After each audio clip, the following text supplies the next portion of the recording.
সমাগত লোকসভা নিৰ্বাচন আৰু লোকসভা নিৰ্বাচনৰ এই প্ৰাক মুহূৰ্তত আমি উপস্থিত আছোঁ গোলাঘাট জিলাৰ মৰঙী মৌজাৰ যি মূৰফুলানি পঞ্চায়ত আছে সেই মূৰফুলানি পঞ্চায়তৰ অন্তৰ্গত লেটেকু বস্তিত আমি উপস্থিত আছোঁ আৰু এটা পৰিৱেশ দেখুৱাবলৈ আমি যত্ন কৰিছোঁ। এই পৰিৱেশটো দেখিলে নিশ্চয়কৈ আপোনাৰ হৃদয়খনেও এবাৰ হ'লেও কঁপি উঠিব, কাৰণ এগৰাকী মাতৃ, দুটিকৈ সন্তানৰ মাতৃ তেখেত, আৰু দুটি সন্তান বুকুত বান্ধি এই ভগা জুপুৰিটোত আচলতে তেখেতসকলে বসবাস কৰিবলগীয়া হৈছে। নিশা হ'লেই আচলতে চুলিৰ আগত জীয়লৈ জীয়াই থাকিবলগীয়া হয়।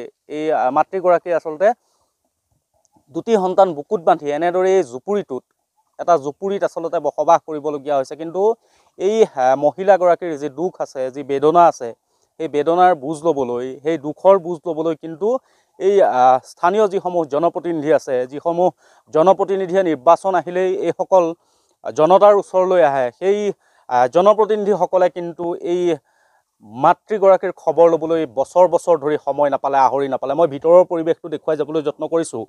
মোৰ কেমেৰা সহযোগী ঋতুৰাজে সামগ্ৰিক পৰিৱেশটো দেখুৱাইছে। এয়াই হৈছে ভিতৰৰ পৰিৱেশ। এটা জুপুৰিত এগৰাকী মাতৃয়ে এনেদৰেই বসবাস কৰিবলগীয়া হৈছে। এখন বিচনাও নাই নিশা শয়ন কৰিবৰ বাবে। এটা পাতিত তেওঁ শয়ন কৰিবলগীয়া হয়। দুটি সন্তান বুকুত বান্ধি এনেদৰেই মৰণত শৰণ দি যেনে তেনে জীৱন নিৰ্বাহ কৰিছে। কিন্তু এইসকল জনপ্ৰতিনিধি, যিসকল জনপ্ৰতিনিধিয়ে আচলতে প্ৰকৃততে নিৰ্বাচন আহিলেই এইসকল জনতাৰ ওচৰলৈ ভোটৰ বাবে আহে, নিৰ্বাচনত ভোট দি জয়যুক্ত কৰিবলৈ আহ্বান জনাবলৈ আহে, সেইসকল জনপ্ৰতিনিধিয়ে কিন্তু নিৰ্বাচন যোৱাৰ পিছতে এইসকল জনতাৰ কথা পাহৰি যায়। মই পোনে পোনে এইগৰাকী বাইদেউৰ সৈতে কিছু কথা পাতিবলৈ যত্ন কৰিম। আৰু এই বাইদেউগৰাকীয়ে এনেদৰেই বছৰ বছৰ ধৰি কিন্তু এই জুপুৰিটোত বসবাস কৰি থাকিবলগীয়া হৈছে। কি ক'ব এই মুহূৰ্তত? কেতিয়াবা জনপ্ৰতিনিধিসকল আহিছেনে আপোনাৰ ওচৰলৈ?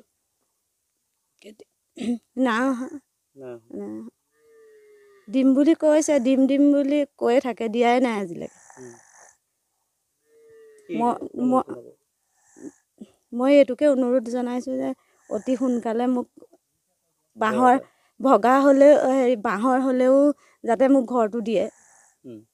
জনপ্ৰতিনিধিসকল কেতিয়াবা আহিছেনে খবৰ ল'বলৈ? আপোনাৰ ঘৰটো পোৱা নাই, সুবিধা কি কি পাইছে, কেতিয়াবা আহিছেনে? নাই অহা, মইহে গৈছোঁ পঞ্চায়ত। গৈছিলে? কি ক'লে তেওঁলোকে? আপুনি আহি থাকিব নালাগে বোলে, মই দিম ঘৰটো। কোন পঞ্চায়ত? এই মৌফুলানি। মৌফুলানি। দিম বুলি কৈছিলে কিন্তু দিয়া নাই। দিম বুলি কৈ আছে, দিয়াই নাই। 5 বছৰে সময় নাপালে আৰু তেওঁ? সময়ে পোৱা নাই দিবলৈ। নিশ্চয়কৈ 5টা বছৰে তেওঁ সময় নাই, আহৰি নাই এই মাতৃগৰাকীৰ এই আৱাস গৃহটো। এটা বৃহৎ অভিলাষী আঁচনি, প্ৰধানমন্ত্ৰী যি আচলতে অভিলাষী আঁচনি প্ৰধানমন্ত্ৰী আৱাস যোজনা, সেই আৱাস যোজনাই কিন্তু এইসকল প্ৰকৃত হিতাধিকাৰী, এইসকল হিতাধিকাৰীক ঢুকি নাপায়। কাৰ বাবে আচলতে এইসমূহ চৰকাৰী আঁচনি কাৰ বাবে আচলতে চৰকাৰে ব্যৱস্থা কৰিছে, কাৰ বাবে এইবিলাক চৰকাৰী আঁচনি ৰূপায়ণ কৰা হৈছে, সেয়াই এক প্ৰশ্ন হৈ পৰিছে। মই অন্য এগৰাকী বাইদেউ আছে, মই বাইদেউৰ ওচৰলৈ যাম। বাইদেউ যদি অকণমান এফালে ঘূৰি দিয়ে, কি ক'ব বাইদেউ? এইগৰাকী মাতৃ বছৰ বছৰ ধৰি এনেকৈ দুটা সন্তান বুকুত বান্ধি এনেদৰে থাকিবলগীয়া হৈছে। প্ৰধানমন্ত্ৰী আৱাস যোজনা নামৰ এখন অভিলাষী আঁচনি আছে, সেই ঘৰসমূহ এতিয়ালৈকে পোৱা নাই। যিসমূহ জনপ্ৰতিনিধি আছে তেওঁলোকে আহি এটা খবৰ লোৱা নাই, কি ক'ব? কোনো আহি পেলাই ইয়াত খবৰো লোৱা নাই। আমিতো ঘৰৰ ওচৰতে আছোঁ, দেখিয়ে থাকোঁ, সদায় মানে দুখ বিপদ দেখিয়ে থাকোঁ, বেয়া লাগে। এতিয়া চৰকাৰেও সুবিধা নিদিয়ে, দিম দিম দিম বুলি ক'ব নাই। মই তাই গৈ পেলাই ক'লোঁ ঘৰটো এটা লাগিছিলে, ঘৰটো আহিছে, সোনকালে দিম, চবতকৈ আগত দিম। আজিলৈকে ঘৰ দিয়া নাই। ৰাতি হ'লে লোকৰ ঘৰলৈ যায়, কেতিয়াবা পাতি পাৰি ইয়াতে শুয়ে, ধুমুহা বতাহ দিলে থাকিবলৈ জেগাই নাই। তেনেকুৱাতে দুইটা ল'ৰা ছোৱালী ডাঙৰ কৰি আছে মানুহগৰাকীয়ে, হাজিৰা কৰিব, দিনটো থাকিবলৈ জেগা নাই। চৰকাৰে আজিলৈকে দেখাও নাই। ইয়াত চবক সুবিধা দিছোঁ বুলি কয়, কিন্তু আজি এইগৰাকীক সুবিধা দিব পৰা নাই।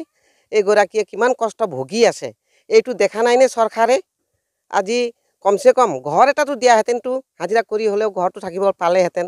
এতিয়া সদায় লোকৰ ঘৰত ল'ৰা ছোৱালী লৈ গ'লেতো লোকেতো গালি পাৰিবই। ল'ৰা ছোৱালী উৎপাত দেখিলে কেতিয়াবা কান্দি কান্দি ইয়াতে পাতি পাৰি পেলাই শুই থাকে।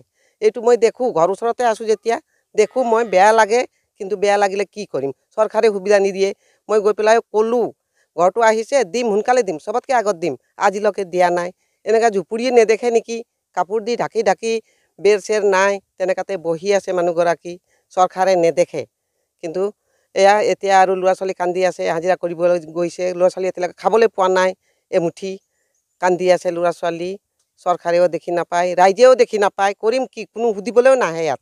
এতিয়া গাছৰ তলত বহা নিচিনাকৈ বহি আছে মানুহগৰাকী। সেইটো কাৰণে মই এইটোৱে বিচাৰোঁ, ঘৰ এটা সোনকালে দিয়ক। কোন পঞ্চায়ত পৰে এইখিনি ঠাইখিনি কি কয়? মূৰফুলানি পঞ্চায়ত। এইখন কি জেগা বুলি কয় আপোনালোকৰ এইখন? আমাৰ মূৰফুলানি। নিশ্চয়কৈ এয়াই হৈছে ৰাইজৰ ক্ষোভ। আচলতে এইগৰাকী মহিলা এটা আৱাস গৃহ তেওঁ পাব লাগিছিলে বছৰ বছৰ ধৰি, কিন্তু নাই। কোনো চৰকাৰী যিসমূহ আঁচনি আছে সেই আঁচনিসমূহৰ কেৱল অৰুণোদয় আঁচনিত অন্তৰ্ভুক্ত হৈছে বুলি কৈছে। আমি খবৰ অনুসৰি অৰুণোদয় আঁচনিত তেওঁ পাইছে, বা যি আচলতে বিনামূলীয়া চাউল আছে সেয়া চাউল পাইছে। কিন্তু সেয়াই জানো সকলো?